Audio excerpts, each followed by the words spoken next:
और इस समय मेरे सहयोगी दीपांकर भट्ट और जानकारी के साथ मुख्यमंत्री आवास से सीधा जुड़ गए हैं। रुक करते हैं उत्तराखंड की तरफ। दीपांकर, आपसे जानना चाहेंगे, ये तो पूरी तरह से त्रिवेंद्र सिंह रावत जो है प्रधानमंत्री नरेंद्र मोदी की नक्शे कदम पर चल रहे हैं, वो भी इसी तरह से रिपोर्ट कार्ड मांगते हैं अपने मंत्रियों से, और अब आज जो है 3 साल का लेखा जोखा पूछा जाएगा त्रिवेंद्र सिंह रावत की तरफ से अपने मंत्रियों से।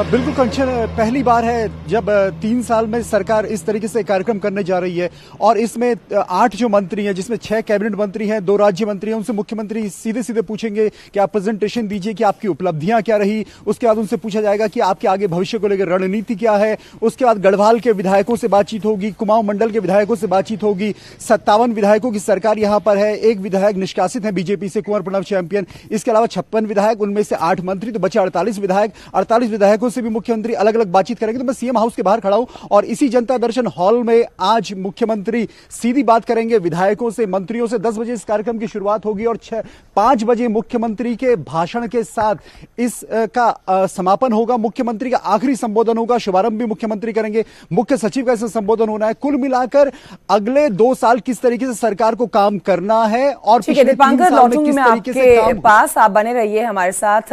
लेकिन इस समय अनुपम त्रिवेदी भी हमारे साथ जुड़ गए, उत्तराखंड एडिटर हैं।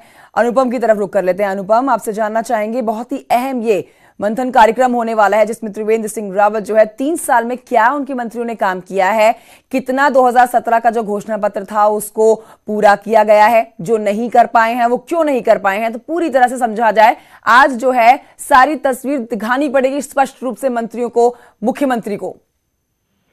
देखिए, बिल्कुल कंचन, ये बात सही है क्योंकि आपके पास ज्यादा समय है नहीं चुनाव में जाने का, और आज से ठीक 2 साल में करीबन समझिए कि 24 महीने के अंदर इलेक्शन हो जाएंगे स्टेट में। समय कम है और जो परिणाम आ रहे हैं अलग अलग स्टेटों के बहुत अनुकूल नहीं आ रहे हैं बीजेपी के।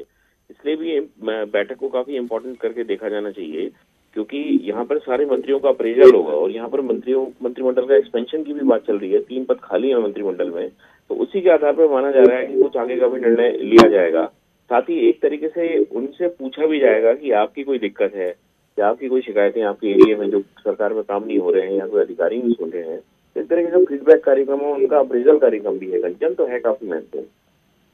बहुत शुक्रिया आपका अनुपम त्रिवेदी, एडिटर उत्तराखंड से हमारे साथ जुड़े थे बात करने के लिए। दीपांकर की तरफ रुक कर लेते हैं एक बार फिर से। दीपांकर, वैसे तो मोटे तौर पर समझें तो 3 साल में क्या हुआ है, जैसे कि बता रहे थे अभी अनुपम त्रिवेदी भी के 2 साल का समय रह गया, 24 महीने से भी कम का समय रह गया अब दोबारा से उत्तराखंड में चुनाव को लेकर।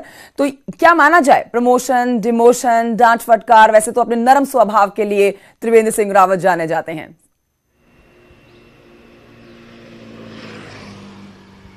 बिल्कुल, बदलाव और सुधार की गुंजाइश हमेशा रहती है राजनीति में। और अगर आपको इलेक्शन अब जीतना है, जिस तरीके से रिजल्ट भारत के बाकी राज्यों में बीजेपी के अगेंस्ट आए हैं, तो अगर त्रिवेंद्र सिंह रावत ये चाहते हैं एक कैप्टन के तौर पर कि वो दोबारा से 2022 में यहां पर सत्ता में आए, तो विधायकों को साथ लेना, चाहे मंत्रियों को साथ लेना, उनके भरोसे को साथ लेना। और फिर बड़ी बात यह है कि अगर आपके 56 विधायक हैं और वो अगर जमीन पर है, विधानसभा क्षेत्रों में है, तो उन्हीं को आपको रिप्रेजेंट करना है। तो वो आपकी सरकार के काम को किस तरीके से जमीन पर दिखाएंगे, ये खास बात रहेगी। तो आज की मीटिंग में सबसे बड़ा एजेंडा यही रहने वाला है कि सरकार के जो काम है वो विधायक जमीन में किस तरीके से दिखाएं, उसको मंत्री किस तरीके से दिखाएं, खास तौर पर इस लिहाज से कि उत्तराखंड में क्या क्या काम हुआ। बात आती है शिक्षा की, स्वास्थ्य की, रोजगार की, सड़कों के काम की। कुंभ होना है अगले साल, उसकी तैयारियों की। अगले 2 साल यहां पर खेल महाकुंभ होना है, उसकी तैयारियों की। तो कुल मिलाकर, और अब उम्मीद ये भी की जानी चाहिए कि जितने भी मंत्री हैं उन्होंने भी अब तैयारी पूरी कर ली होगी, क्योंकि एक एक करके मुलाकात करेंगे मुख्यमंत्री साहब उन सबसे।